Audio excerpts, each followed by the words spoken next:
Welcome to the Sharkpreneur podcast with Kevin Harrington and Seth Greene.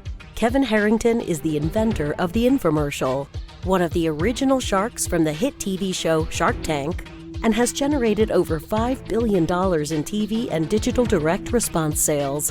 Seth Greene is the world's first trusted authority on cutting-edge direct response marketing, a best-selling author, and the only 3-time Marketer of the Year nominee.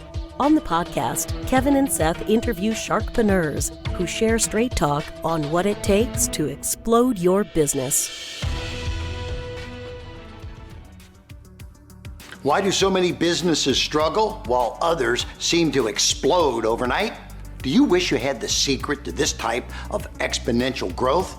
Now, I've scaled more than 20 businesses to over $100 million, and it's not just luck. In my new book with Mark Tim, Mentor to Millions, you'll learn the repeatable framework I use in all my business ventures for massive success. Order at kevinmentor.com and get over $1,000 in bonuses. Head to kevinmentor.com.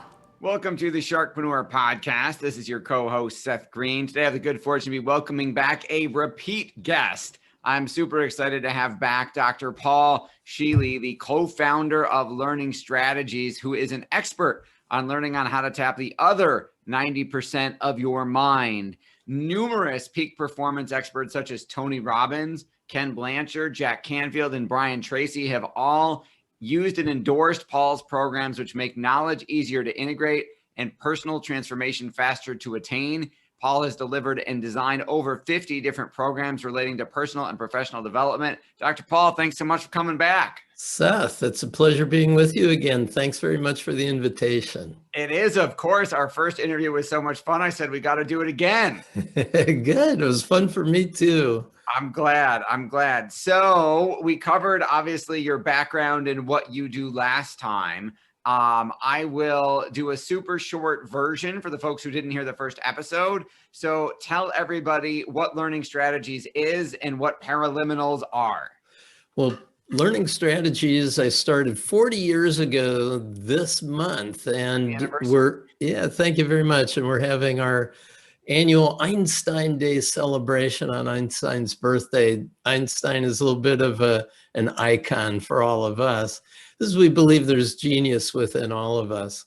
And we are a premier publisher of self-improvement programs, self-development work.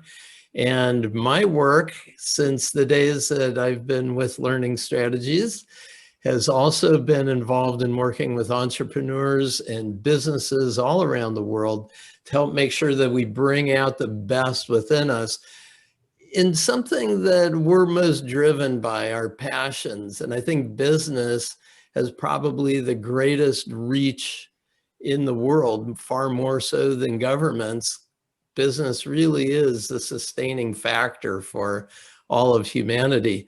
One of the product lines that I created back in 1988 is called paraliminal technology.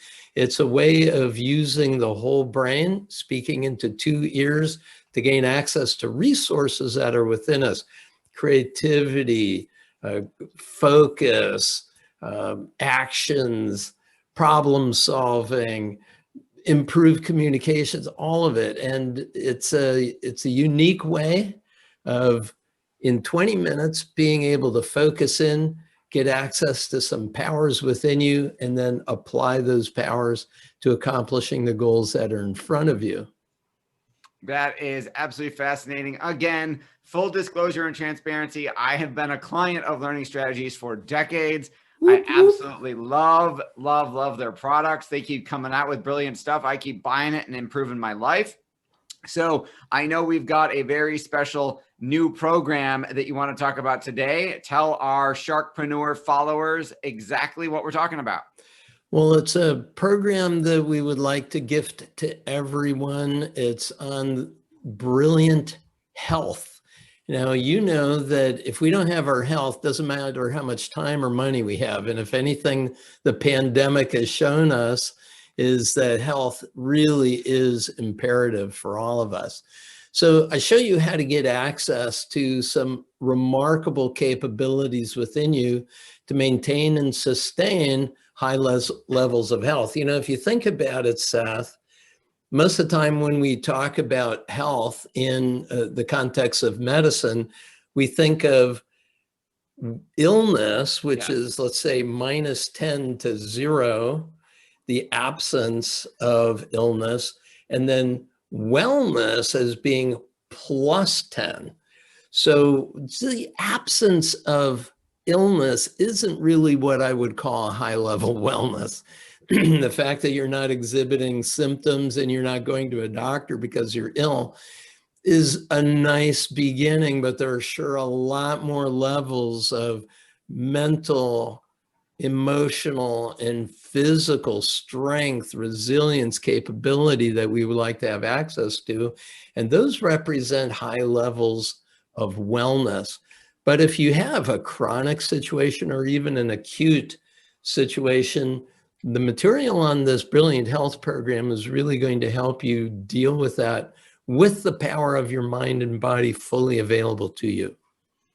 That is absolutely fantastic. I can't wait to get our hands on it. Obviously, there is a huge health crisis of many different forms in the United States before COVID even happened.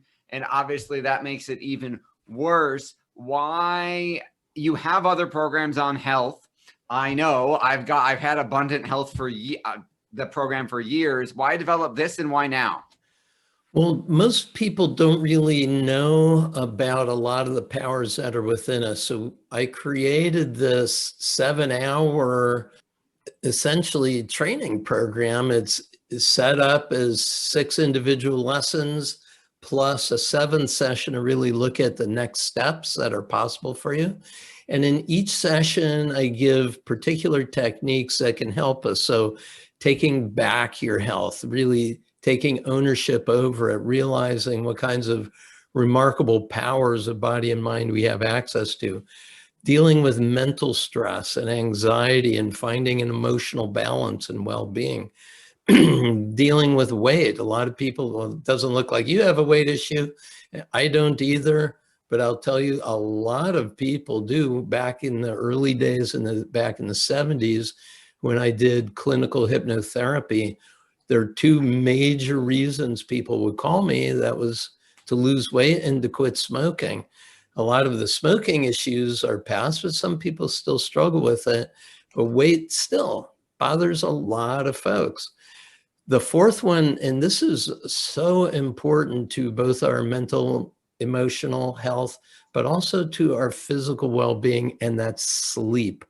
A lot of people think I either sleep well or I don't sleep well. If I can't get to sleep, there's a problem. If I can't stay asleep, there's a problem. What do I do with that? It'd be nice if you and I could talk a bit about that today. And then beyond illness, disease, and pain, what do you do when you do have a disease setting in? If you've been given a diagnosis with a significantly negative prognosis in front of you, what can you do with the mind to have that shift? And acute pain, what do you do when you're in that kind of situation? I've been called into the operatory to help people deal with some pretty interesting things in the emergency ward. But then also, I've worked with people who have had significant degenerative illnesses and just blew the doctors' minds when the situation turned around and they asked, well, how did you do it? It's really paraliminal technology, but it's the idea that we have the resources within us that can do it. And then finally, the idea of aging and vitality, and how can we continue to age and become more flexible instead of less flexible? How can we age with grace and really understand that the rest of our life is the best of our lives? I turned 65 the beginning of, or in the middle of last year. And so, I hit that, I don't think it's golden age or something where, yeah, I'm a welfare recipient, not welfare, I mean, Medicare recipient. Yeah, there's a big difference. Yeah, it's a Medicare situation. And wow, it's really not so much we have a healthcare crisis in this country. We really have more of a self-care crisis because most people see themselves as victims of disease and illness and lifestyle instead of really being in charge, which they are, but they might not have known it. Okay, so there's a whole lot there that we could we're going to spend some time unpacking. So you alluded to something in the beginning of that answer that you said, I'd love it if we could spend more time talking about that. So go right ahead. Let's dive in. Yeah, that's the idea of sleep. I mean, obviously, we all sleep as much as we can, given our schedules, but certainly indication is now that getting 7.5 to 9 hours of sleep is really crucial. But let's just say we're going to sleep a third of our lives, right? If you're up for 8 hours, you work for 8 hours, you've got 8 other hours, and then you sleep for 8, that's 24 in a day. Exactly. I agree with the math. Or if you do 18 hours of wakefulness and, you've got 6 hours of sleep, some people try to get by with that. So if we're going to be sleeping a third of our lives, shouldn't it be some of the most productive time of our 24-hour cycle? And what's interesting is sleep is an opportunity for the body to reset itself. It actually goes through all of the physical organ systems and does a reboot of them. If our sleep is interrupted, or if we go to bed with a full stomach and having had a bunch of alcohol, there's going to be a lot of problems with that. And also if when you do go to bed and do go to sleep, if your sleep is interrupted, what can you do in the middle of the night that can actually help get you the benefit you want? The other thing is about the dreaming mind. We have wakefulness, we have dream, and we have sleep. And dreamless sleep is really helpful for the physical body, but it's the dream time that is really helpful for your consciousness, for your mind. And the brain has to do a big data dump each day. And it also has to take the information that was super useful to you and make sure it gets integrated so that you can use it for the next days or for the days ahead. And that's why oftentimes when we go to bed, there's a couple of stages of dreaming. Some is just kind of crazy. It's just kind of chaotic. And that's where the brain is purging a lot of stuff that's not important. But towards our waking hours, we'll start having some more lucid dreams, dreams that have symbolic representations and information for us that can be helpful at a conscious level. So it's very important, Seth. If you're listening to this, let me say this. There are 2 times that are very important for you, is when you're just going to sleep at night and when you're just waking up in the morning. Researchers call this the twilight state. It's a state where you're not fully awake and active in the world, but you're not quite asleep yet. And many people, I don't know if this is the case with you, Seth, but sometimes when you got a problem to deal with, your mind will start trying to deal with it because now it's quiet. Now you don't have to do anything, right? You don't have to talk to anybody. You're with yourself. But there is a diminishing return for doing that. And if your brain keeps grinding on the problem, it just starts looping after about 45 minutes. And you have to call time out. You have to say, hey, brain, put this to work below my conscious awareness. Let my non-conscious mind work at it. And tomorrow morning, let me awaken with the answer. So give it to me in the morning when I awaken. And that way we dismiss the day, we get a good night's sleep. And then in the morning when you awaken, be aware of what you were just dreaming. Think about the resolutions of the difficult problems that you asked your mind to work on. And finally, and this is really important, think about how you want your day to go. So when we bookend our days with this use of our sleep time, wow. Huge difference that it's going to make for you. It absolutely not only resets your cognitive self and your physical self, but emotionally you're much more content with the day and much more ready to go for the new day ahead. I love that. Now, I have become, through one of my coaches, obsessed with some of the biometric, for lack of a better term, tracking devices and apps. So I've got this handy dandy little Whoop bracelet that not only tracks steps and calories burned, it tracks the strain of the day, it tracks my sleep, it tracks REM versus light sleep versus deep sleep, and what percentage of time I spent where. So I would love, have you done any type of study where you take a look at someone's sleep cycle data for like a month and then use this program and then look at the improvements? I haven't. It sounds like a great thing. And with the new I would tech like to that's volunteer available, to be your first guinea pig. really, I mean, there's a couple of things that we can do right away. You know, the sleep deeply, wake refresh paraliminal is so important. It's the idea that at the end of the day, as you're getting ready to go to sleep, that you really establish for yourself what went well, what would you have go different next time a similar situation occurs, and what would you like to get from your sleep time as you sleep.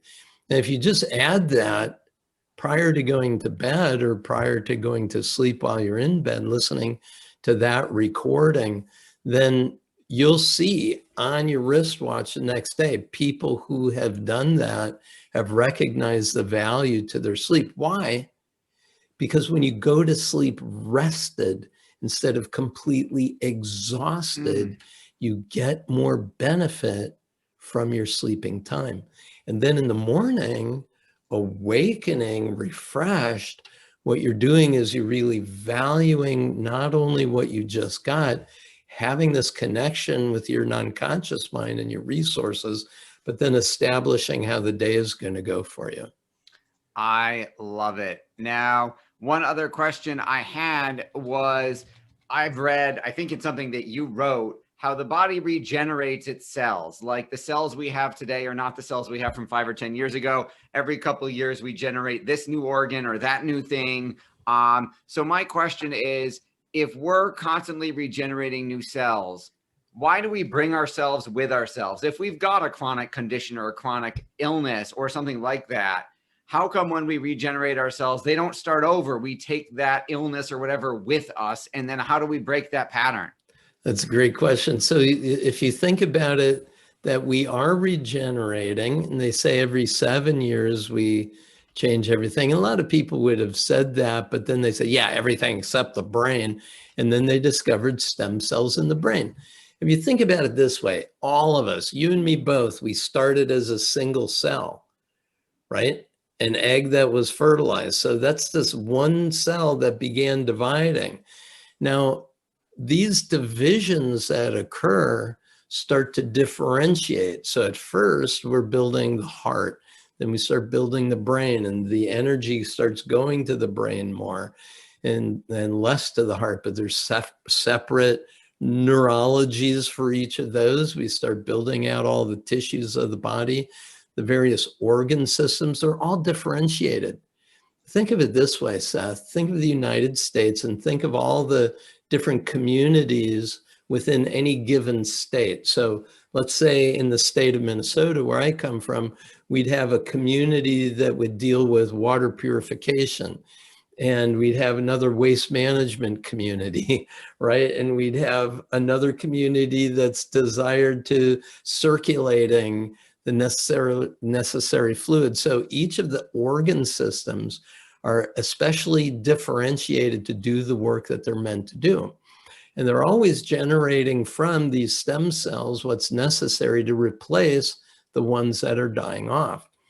The one mystery that we still have is, why is it that the telomeres that are at the end of some of these chains of DNA start to unravel as we age?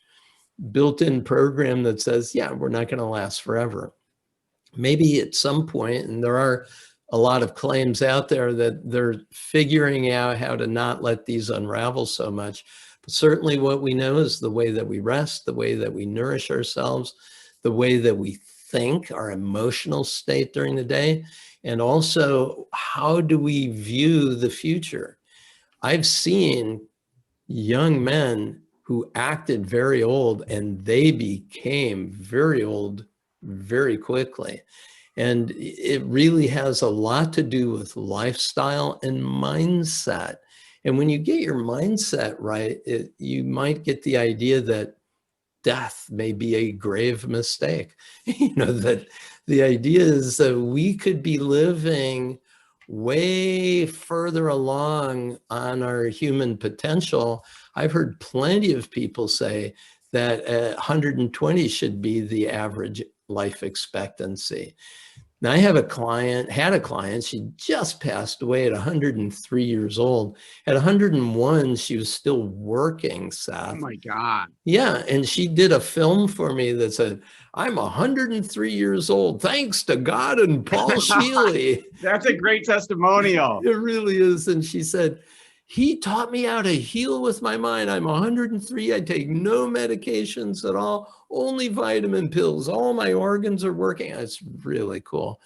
So Rosie probably, more than any of the other clients, really exhibited this complete embracing of the power of the human mind to determine all of our health outcomes in life. That is absolutely fantastic. We know your time's incredibly valuable. Where can our folks go to get their hands on the new program? Well, there should be a link that Learning Strategies has given to you. It should be learningstrategies.com/market health. And the program is called Brilliant Health. It's got a number of sessions. I give you in each one of these some clear insights of what you can do immediately. And I also say there are paraliminal recordings that would facilitate in each of these areas. Youthful vitality, perfect health, ideal weight. Many of these are designed to help us get our mind, body, and emotions in a congruent alignment with each other. So you're not fighting yourself internally. I know people who have had prognosis of death from an inoperable cancer, and they turned it around when they realized that it wasn't a death sentence. The doctors can't predict when I'm going to die. I want to determine how I'm going to live. They were able to turn that prognosis around. So there are some profound opportunities that everybody has to make a significant shift. But even for you and me, when we're tired, exhausted, feeling a cold coming on or anything else, what could we do right on the spot to pivot and move into that direction of high-level wellness? Be happy that there are no symptoms. That's great. Let's make sure also that we're moving beyond that into high-level wellness. That is absolutely incredible. We will send everybody to the link in the show notes below. Grab your hands on the program. I guarantee you'll be glad you did. This is Seth Greene with Dr. Paul Scheele. Dr. Paul, thanks again for coming back. All the best. Good to be with you, Seth. Thanks, everybody, for watching and listening. We'll see you next time. Do you need money to fund your idea, product, or service? Are you ready to take your business to the next level but need capital to get it done? Kevin Harrington has heard more than 50,000 pitches and knows how to help you make the perfect pitch to get the funding for your entrepreneurial dream. He's distilled the process down in his perfect pitch cheat sheet, and it's yours for free. Just text PITCH to him right now at 727-888-2100.